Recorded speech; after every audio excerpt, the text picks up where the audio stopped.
Welcome everyone to the deep dive. Great to be here. Today we're diving headfirst, really, into an aspect of human attraction that's, well, it's often right under our noses, quite literally sometimes. It's somehow profoundly overlooked. Yeah. Exactly. We're going to explore how something maybe far more primal than, a dazzling smile or that perfectly curated social media profile might actually be the real magnetic force drawing us to someone. Just a fascinating angle. It really is. Our journey into this kind of ancient truth, it begins with the story of one man, Wikrama, or Wiki as his friends called him. Right. He had this huge personal revelation, a real aha moment that just completely rewired how he understood connection. And that sets up our core question, doesn't it? It does. What truly, deeply draws us to another person? Is it beyond the conventional beauty stuff, the societal ideals we're constantly, bombarded with? Yeah, what's really going on underneath? Precisely. And for this deep dive, our sources are pretty interesting. We've got this vivid narrative account of Wiki's own journey of discovery.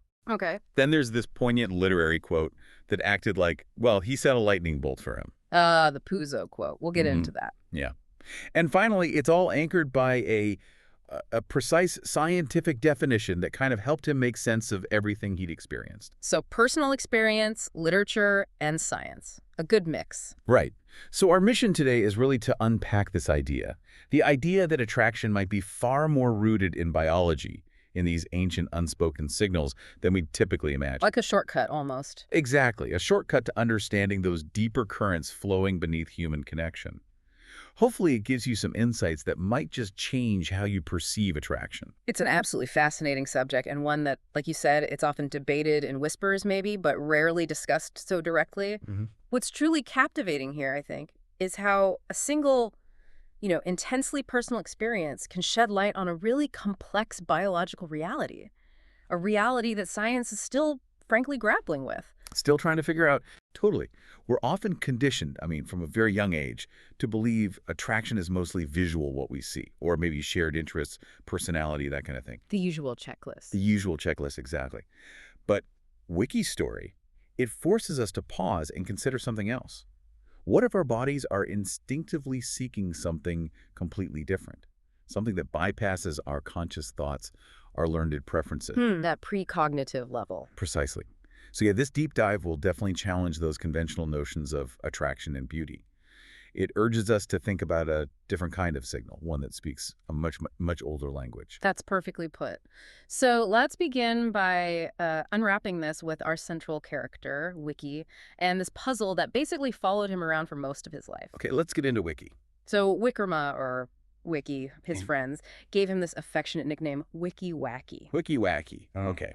Why was that? Well, it wasn't because he was, eccentric or odd generally. It was specifically because of his incredibly unconventional, almost perplexing choices when it came to romantic partners. His dating life. Exactly. Picture this. Wiki was tall, had a good, stable job, pretty striking features apparently, and even comfortable inheritances. So ticking all the boxes, conventionally speaking. All the boxes. By all standard measures, he was what society would call a highly desirable or eligible bachelor. He could have, easily dated women who fit that standard model of beauty. Right, the cover girl type. Yes. Yet, despite all this, time and time again, Wiki found himself just inexplicably drawn to women who, well, to his inner circle, his brothers, cousins, friends, they seemed entirely unremarkable. Unremarkable. That's a harsh word.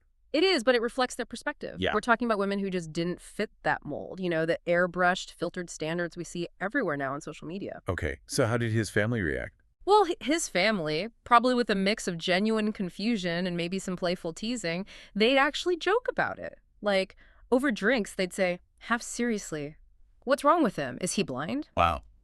Yeah, they'd openly scoff at what they saw as his fondness for women who didn't exactly fit the image of a cover girl or the standards of social media filters. So there was real social pressure, or at least confusion, around his choices. Absolutely. And here's the really interesting part. Even Wiki himself, the guy living it, he sometimes puzzled over it. So he felt it too, the disconnect. Yeah, he wasn't oblivious to the norms, and he wasn't deliberately trying to be contrary. He just couldn't square his own deep, undeniable internal pull his genuine attraction with what everyone else and even, a part of himself expected. That creates a real tension, doesn't it? It does. It's so relatable, I think. We're all constantly hit with these images and ideas of what's beautiful, what's desirable. It shapes us. So then, to find your own gut feelings pulling you somewhere totally different, that can be incredibly confusing, almost like cognitive dissonance. Right. Your head says one thing, your gut says another. Exactly. Wiki's choices externally seemed to contradict all those pressures, and it left him with this genuine unsolved mystery about his own desires, about attraction itself. And that internal conflict, Wiki felt, that's such a common, though maybe often unspoken human thing, isn't it? Definitely. We are rigorously taught, from day one, what beauty is supposed to be, who's desirable. But Wiki's experience, it just highlights this persistent, often baffling countercurrent inside him. Yeah. It suggests that while we can cognitively understand and even buy into societal beauty standards, there might be a much deeper, more primal thing going on, something that dictates who we're really drawn to, overriding those conscious preferences. Something ancient. Something ancient, exactly. And this disconnect, this gap between the conscious ideal and the unconscious pull, that's precisely what makes his aha moment so incredibly powerful when it finally arrives. Okay, so tell us about that turning point. Right. So the big shift for Wiki happened quite unexpectedly. He was just, leafing through a book one day, Mario Puzo's novel, Fools Die. Okay, fools die. And he stumbled upon a passage. And this specific passage, it didn't just resonate. It, in his words, lit up his brain like a lightning bolt across a dark sky. Wow. That's intense. It really was. It wasn't just an interesting line. It delivered the missing piece in his lifelong puzzle. You want to hear the quote? Absolutely. It goes, "It was not love or that she was so great looking, which she was, and smart and everything that I had ever dreamed about in a woman since I was a kid. It was not that at all. It was quite simply that she had the right smell. Her body gave off the right odor for me. It was simple and nothing to brag about. I said to her, 'Don't take too many baths.' She just hugged me and said, 'Okay.'" Wow, the right smell. Just like that. Just like that. Simple, primal. Can you imagine reading those exact words, that specific idea, after years of confusion? It must have been electrifying. Totally. For Wiki, it was this immediate, profound recognition. It hit him right in the core. He suddenly understood, he was no romantic fool, nor was he emotionally impaired. He was simply a human reacting to chemical signals too primal to be reasoned with. So it wasn't a flaw in him. Not at all. It wasn't some glitch in his perception or his emotions. It was something way more fundamental, something operating beneath conscious thought, beneath all the societal stuff. Right. And we connect this to the bigger picture, like we were saying. It suggests attraction can operate on this deeper, almost precognitive level. It bypasses our rational minds, even decades of social conditioning. Which makes you ask. Exactly. It forces us to ask, how much of our perceived type is really our own conscious choice versus how much is an unconscious instinctive response to something we can barely even articulate, something rooted deep in our biology? It's a huge idea. Completely shifts the perspective on attraction. Fundamentally, it changes the whole framework we usually use to think about connection and desire. And that's where it gets really, really interesting, because Wiki didn't just read about this abstract idea. He then went on to experience it firsthand, didn't he? Oh, absolutely. In a setting he least expected, which just solidified everything for him in the most visceral way possible. Okay, so let's hear about that. Where did this happen? Well, some weeks after this big revelation from the Puzo book, Wiki decides to finally do something he'd been wanting to do. He signed up for a group tour. A group tour. Yeah, to the northern and eastern provinces of his country. Places with a lot of history, places he hadn't seen in years. Yeah. And not since the Civil War had ended. Right. So a meaningful trip for him personally. Definitely. Initially, a few friends were supposed to go with him, but you know how it is with group plans. They fall through. Happens all the time. Exactly. So they quietly backed out. Wiki got tired of waiting and just booked a seat himself with this reputable travel company. But here's the thing. The company mostly catered to retirees and casual travelers. Okay, so not exactly the backdrop for a passionate, primal connection you might picture. Not at all. The very ordinariness of it, I think, Yeah. makes the story even more compelling. Yeah. It wasn't some planned romantic getaway. Right. So the tour starts. The tour bus picked him up at dawn. Cool, quiet morning. He'd specifically asked for an aisle seat near the front, wanted a bit of space. As he boarded, He just gave a polite nod to the, half-asleep faces already settling in. And then he saw her, Ah, the woman. the woman, across the aisle, sitting in a similar seat. They didn't speak at first, but Wiki, with his now sort of heightened sensitivity maybe, He was paying attention differently now. yeah, he immediately noticed the subtle foreign touches in her clothing. Even though she was clearly Sri Lankan, she had this kind of aura of someone who had spent years abroad. A quiet elegance, maybe suggesting a wider perspective. Interesting detail. And later, during a breakfast stop, Wiki stretched his legs, looked around at the group more closely. His gaze naturally went back to the woman from across the aisle. And what did he think then? Still intrigued. He noted, quite objectively actually, that she wasn't particularly beautiful by those conventional standards we talked about. Okay. She was definitely not his type by social standards, but there was something about her. Ah, that phrase again. Something about her. Exactly. And this observation, coming just weeks after his Puzo epiphany, it really clicks with his earlier pattern, doesn't it? Totally. It reinforces that it wasn't about superficial looks for him. It was something else, something deeper he was now tuned into. It's quite remarkable, isn't it? That such a significant personal breakthrough could start unfolding in such a mundane, ordinary setting like a tour bus breakfast stop. It really emphasizes that these primal connections, they can happen anywhere. They don't need a fancy backdrop. Exactly. Transcends expectations. So the breakfast stop ends, they get back on the bus. What happens next? Indeed, the sheer ordinariness of it all just makes the scent revelation even more potent, more undeniable when it hits. Okay. It wasn't kicked off by some grand gesture, but by this deeply internal sensory thing that just bypassed all the usual filters. Which brings us to the key moment. Right. When the bus started moving again, Wiki settled back into his seat, maybe still thinking about that Puzo quote. And that's precisely when it hit him. The scent. The scent. That unmistakable, unfiltered scent. Subtle, yet magnetic. Not the artificial tones of perfume, but something else entirely. Wow. So not perfume, natural. Natural, distinct, primal. A natural smell that just called to something ancient inside him. He described it as drifting in waves, this gentle but persistent presence. And he knew where it was coming from. Instantly, he instinctively knew its source, the woman across the aisle. What's really fascinating is that immediate, visceral knowing. He didn't need to see her again or hear her speak. Just the scent. The pure, unadorned scent was enough. It created this powerful, undeniable pull. And what about her? Did she notice him noticing? Well, the narrative says she noticed his occasional glances, but avoided eye contact. Ah, so she maybe felt something too, but was hesitant. That's how Wiki interpreted it. With his new understanding, this wasn't a rejection signal for him. Quite the opposite. It only confirmed his hunch. Interesting. Why? He saw it as part of that deeper, unspoken language. A silent acknowledgement, maybe, that both of them were sensing something. The old dance, he mentioned. Exactly.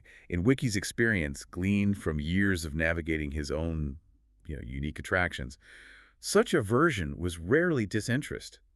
It was often an ancient form of invitation, an old dance where the chase was part of the charm. Okay, the old dance. That's a Now, key concept here. it really is. It's crucial for understanding attraction beyond just the surface level. It's this complex interplay of nonverbal cues, subtle glances, maybe a fleeting smile, the slight shift in posture, even just how close people stand. Stuff we might not even consciously register. Precisely.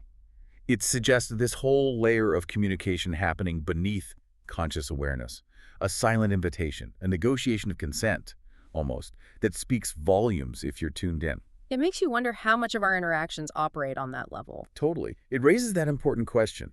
How much of human interaction, especially that initial spark of attraction, is conducted through this subtle, nonverbal exchange? We focus so much on words, on explicit signals. But maybe the real conversation is happening silently. Wiki's experience powerfully points to that. A profound level of unspoken understanding, a primal negotiation of mutual interest happening through these tiny, almost imperceptible interactions. A delicate choreography before a single word about it is spoken. Okay, so the scent created this magnetic pull. He recognizes the old dance cues. How did he proceed? How did he navigate that silent invitation? Right. So at lunch, he made his first sort of overt move, tried to strike up a conversation. And how did that go? She responded apparently politely but briefly, her body language restrained. Okay, so maybe still guarded. Could be seen as a brush off by some. Could be. But Wiki, with his newfound insight, he saw past that surface restraint. He recognized the undeniable countersignals. Like what? Things like faint smiles, Glances when she thought he wasn't looking, a slight lean forward. Subtle, yes, but in the context of this old dance he now understood. They were potent signals. So he didn't push it right away. No, and this is where his wisdom really shows. He knew better than to rush. Patience was part of the ritual. He understood it wasn't about being aggressive or needing immediate results. It was a delicate unfolding. Respectful. Respectful, exactly, a kind of ceremonial progression. Then the evening brought another chance. At the hotel dinner buffet, Okay. he spotted her seated alone. And this time, feeling more confident that his hunch was right, he approached her directly, plate in hand. All right, the conversation begins again. Yes, and their dialogue now becomes playfully loaded. Every line is like a subtle move in their dance, building on that unspoken energy. Give us a flavor of it. He started, kind of casually, "What are the plans for tonight?" Okay, direct enough. And she, without missing a beat, with maybe a hint of challenge, replied, "You tell me." Ooh, okay. Game on. Right. Then he offered, charmingly, "How about a nightcap? I have some good brandy, pairs well with coffee." Nice. And she countered, with a soft laugh, apparently loud enough to draw a few discreet looks, "I have a good liqueur myself."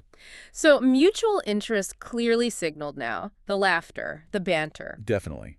Those subtle glances they drew maybe even acted as quiet confirmation of the energy between them. He then asked, "What's the venue?" And she playfully said, "I'd prefer home turf advantage," flipping her room key. Room 234. Ah, the room number revealed. The key moment. And Wiki, quick as a flash, grinned and said, "I believe in numerology. 234 adds up to 9, my lucky number." Smooth. Very smooth. Wasn't it? These exchanges are just brilliant because they show that mutual consent and attraction building, not just through the words themselves, but through this flirtatious knowing back and forth. It perfectly confirms all those nonverbal cues they'd been sending. It's a really intricate, beautiful dance of minds and instincts playing out. Perfectly put. And the culmination of this old dance really reveals the depth of their unspoken understanding. So he goes to her room. Later that night, yes.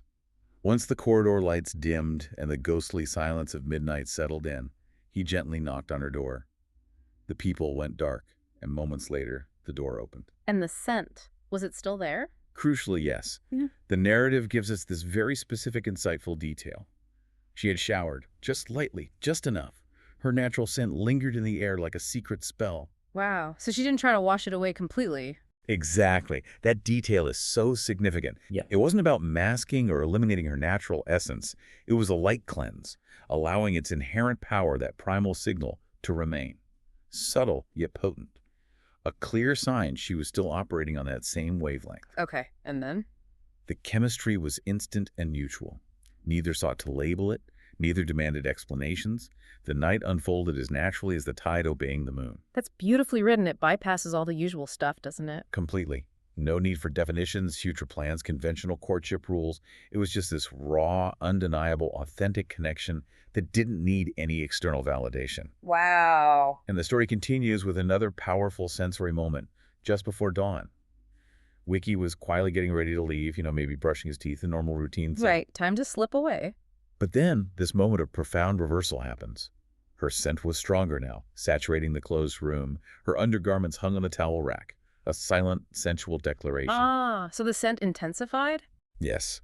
And this powerful sensory hit, the lingering, stronger scent, it was so overwhelming, so magnetic, that as he turned to leave, he saw her watching him, expectantly. His steps reversed, as if guided by instinct. It literally pulled him back. Pulled him back, defied his intention to leave. It just highlights the sheer power of this attraction, operating on a level beyond conscious decision-making. Incredible. And this continued. They repeated their secret ritual each night, careful, discreet, undetected, for the duration of the tour. Okay. And the ending. How did they part?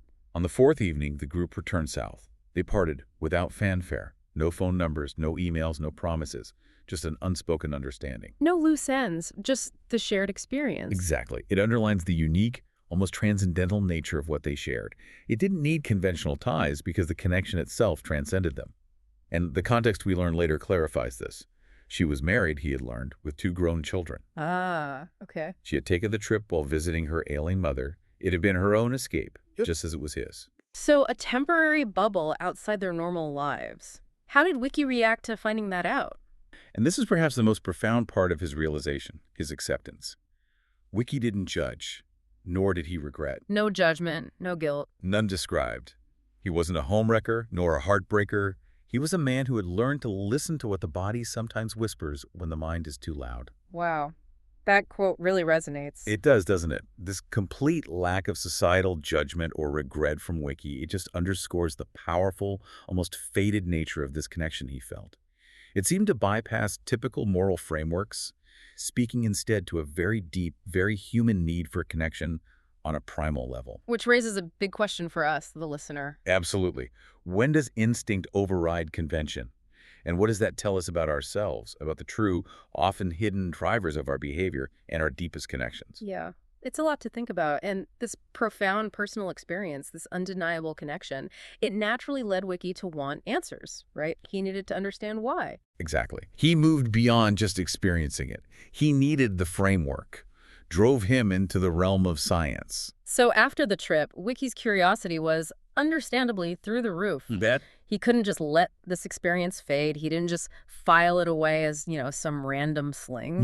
He needed to understand. Yeah, so he started digging online, driven by this genuine, almost obsessive need to know why this happened, what it was. And what did he find? He found information. He read about pheromones, chemical signals emitted by animals, including humans, triggering behavioral responses in others of the same species. Yeah, the scientific term, pheromones. Exactly. Think about that for a second. Here's a guy who'd been baffled by his own attractions for years, Right. then has that lightning bolt moment reading Puzo, then experiences this incredibly powerful connection that defies everything he thought he knew. Yeah. And now he finds a scientific concept, pheromones, that seems to perfectly describe his lived experience. That must have been incredibly validating. Totally. It's that amazing convergence of personal story and scientific theory, where the abstract suddenly becomes incredibly real and personal. His long confusion about his unconventional preferences was suddenly explained by something molecular, something biological. Something fundamentally human. Yes. It must have been this incredible, almost liberating sense of clarity for him. Finally, an answer. It absolutely provides that crucial scientific frame for understanding, or at least beginning to understand, what Wiki experienced. Britannica.com, for instance, gives a pretty clear definition. Pheromones are chemical substances secreted by an animal that elicit a specific behavioral or developmental response in other members of the same species. Okay, straightforward enough for animals. But what about us? Right, and this is where it gets really interesting and definitely more complex in the scientific world when we talk about humans. The big debate. The big debate, exactly. While pheromones are undeniably well established in the animal kingdom, for insects, some mammals, they play clear roles in mating, social stuff, their actual potency in humans. Well, that remains a subject of ongoing, pretty vigorous debate. So science isn't totally sold on it for people. Not in the same clear-cut way. Many scientists argue that while humans definitely emit various chemical signals, it's probably way more complex than, say, a single pheromone directly triggering a specific mating behavior like it might in a moth or a dog. It's not a simple love potion chemical. Exactly. It's likely not that straightforward. For instance, researchers have identified some compounds that are candidates for human pheromones, things like androstenedione found in male sweat, Okay. and estrotatrinol found in female urine. Some studies suggest these might influence mood, how attractive we perceive others, maybe even physiological responses, but a direct, proven link to mate choice that's not as clear-cut as in animals. So suggestive, but not definitive proof. Pretty much. One of the really compelling areas, though, involves something called the major histocompatibility complex, or MHC. MHC. What's that? It's a group of genes crucial for our immune system. Studies, especially looking at sweat samples, have suggested that we might be subconsciously attracted to people whose MHC profiles are significantly different from our own. Different. Why? Well, the theory is that this preference for genetic diversity, maybe communicated through scent, leads to offspring with stronger, more robust immune systems. Yeah. A clear evolutionary advantage, right? Makes sense from an evolutionary perspective, but hard to prove. Very hard to prove definitively in humans, yes. Yeah. And also, we seem to emit various types of these chemosignals, not just one kind. There might be primer pheromones causing longer-term changes and releaser pheromones causing more immediate reactions. How complex is it? Loads more. Plus, there's even debate about the vomeronasal organ, or VNO. That's a tiny sensory bit in the nose thought to detect pheromones in many animals. Mm. Whether it's truly functional in humans or just, leftover evolutionary junk is still argued about. Wow. So lots of unknowns still. Absolutely. And the debate is complex because our senses are so tangled up. Unlike animals that might rely heavily on smell, humans mix visual, auditory, tactile cues, plus context, with scent. Right. It's hard to isolate just the smell effect. Incredibly hard. Designing good double-blind studies, controlling for biases, making sure effects aren't just learned associations or other factors, it's really challenging. Plus, it probably varies a lot between individuals. Okay, so the science is messy, debated, but wiki. But Ricky had experienced it firsthand. And this is where we see that fascinating tension, isn't it? Between what we observe empirically, what we feel and live through, and what science can currently pin down and prove in a lab. The lived experience versus the measurable data. Precisely. And it raises that key question for us. Does the difficulty in scientifically isolating these human chemical signals mean they don't have a real impact? Or does it just mean our tools and understanding aren't quite there yet to capture the full nuance? It's a good question. Wiki's personal conviction, his lived truth, it serves as this powerful counterpoint to the ongoing scientific uncertainty. It grounds the whole abstract idea in something tangible, something deeply felt. A reminder, really, that sometimes personal experience precedes scientific validation and points the way for where to look next. So Wiki now has this framework, the Puzo quote, his own intense experience, and this scientific concept of pheromones, even if debated. Where does his thinking go from there? Well, armed with all this, the literature, the experience of burgeoning science, he started to ponder something significant, almost provocative, about a very common modern habit. Okay, what was that? He started reflecting on his experience, his understanding of pheromones, and he landed on this really profound, kind of challenging question. Which was? He wondered, so why did so many women mask their natural chemical identities with overpowering perfumes and designer sprays? Why try to bury something nature had so precisely designed to connect them? Oh, that is a challenging question. It directly questions a huge industry and a common practice. It really does. Yeah. He wasn't just asking about personal preference, like why wear Chanel No. 5.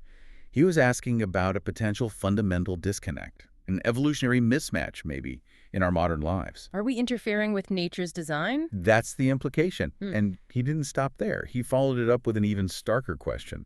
Who, then, is the real loser? Wow. That forces you, the listener, to really think, doesn't it? Absolutely. It pushes us to consider why we have this societal impulse to alter our natural presentation, to cover up or change our inherent sense.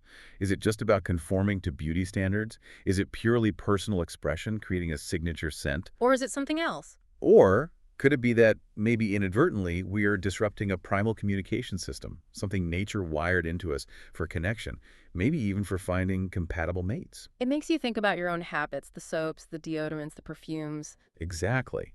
How might all that subtly or overtly influence how we perceive others? And maybe even how others perceive us? Are we unknowingly putting up barriers to the very connections we crave, precisely because we're trying to enhance our attractiveness in a way that blocks those deeper biological signals? It's a really provocative thought. And this realization from Wiki, it just cuts right to the core of everything we've discussed. Yeah. He wasn't that wandering polar bear drifting aimlessly across Arctic ice anymore, lost in his unusual preferences. He'd found his bearing. He'd found clarity. He was a man who had learned that while beauty might be skin deep, attraction was, at its most primal, molecular. That insight perfectly ties together his personal journey and the scientific ideas, however debated they still are. Peeling back the layers. Exactly. Peeling back learned behaviors, societal norms, culture conditioning to get to a more fundamental truth about what really pulls us in at that deep, instinctive level. And he connected this to history, too, right? With Napoleon. Yes. To really reinforce this ancient primal understanding, he remembered that famous historical anecdote, Napoleon Bonaparte's blunt words to his wife Josephine after winning a battle. What did he say again? I won the battle and am coming home. Don't take a bath. Don't take a bath. It sounds so odd out of context. For centuries, it probably did seem odd, maybe crude, definitely unromantic. But now, through Wiki's new lens, Wiki with a smile understood exactly what he meant. He got it. He got it. Napoleon, this master strategist, clearly understood human nature on some level. He was obviously attuned to that raw, unfiltered chemical connection he had with Josephine. He didn't want it masked or washed away. He wanted the authentic primal signal. The real Josephine said. The real Josephine said. Exactly. And this story, combined with Wiki's experience in the science of chemosignals, it just lands this incredibly important question right in our laps as listeners living in this modern world. In an environment that's just saturated with artificial scents, soaps, shampoos, perfumes, laundry detergents, everything, plus these highly curated appearances on social media, filters hiding our real selves. Are we, perhaps inadvertently, disconnecting from the very primal signals that might guide us to our deepest, most authentic, maybe even most genetically compatible connections? Are we losing something vital? What would it truly mean to follow Wiki's realization?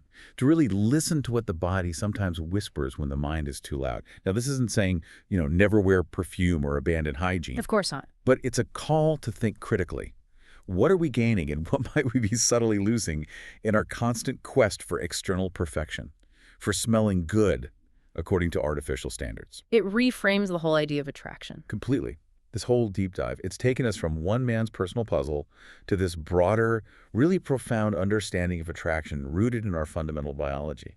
It urges us to reconsider what truly matters when it comes to human connection. And with that profound thought, I think we bring this deep dive to a close. What an incredible journey we've taken with Wiki. It really was quite a story. From his lifelong confusion about his own attractions to that lightning bolt moment with the Puzo quote, and then that undeniable firsthand, just visceral experience on the bus trip. His story, especially when amplified by the intriguing science of pheromones, even with the debates and those historical echoes like Napoleon, it really hammers home a core insight, doesn't it? It does. That there's this powerful, often unspoken language of chemical signals at play in human attraction. A language that goes way deeper than conscious thought, connecting us on a fundamental biological level. Right back to our primal selves. Exactly. So maybe a final thought for you, the listener, as you go about your day. Consider this. What if the most powerful, authentic, maybe even deeply compatible connections we're looking for? What if they're already imprinted in our natural biology? Just waiting to be noticed. Just waiting for us to stop masking them, maybe, and truly listen.